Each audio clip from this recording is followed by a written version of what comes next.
అమరుల త్యాగాలు ఫలించేలా ప్రత్యేక ప్రణాళికలతో రాష్ట్రంలో కాంగ్రెస్ ప్రజాప్రభుత్వం ముందుకు సాగుతుందని పరకాల ఎమ్మెల్యే రేవూరు ప్రకాష్ రెడ్డి అన్నారు. ఆదివారం తెలంగాణ రాష్ట్ర అవతరణ దినోత్సవం సందర్భంగా పరకాల పట్టణ కేంద్రంలోని ఎమ్మెల్యే క్యాంపు కార్యాలయంలో పరకాల శాసనసభ్యులు గౌరవ రేవూరి ప్రకాష్ రెడ్డి జాతీయ పతాకాన్ని ఆవిష్కరించారు.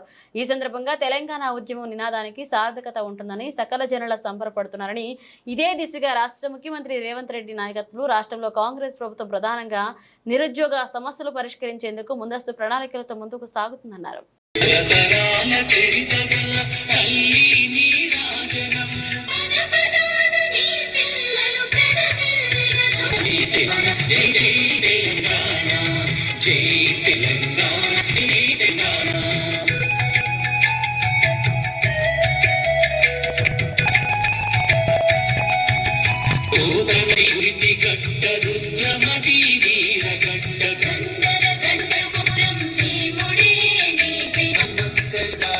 సాయి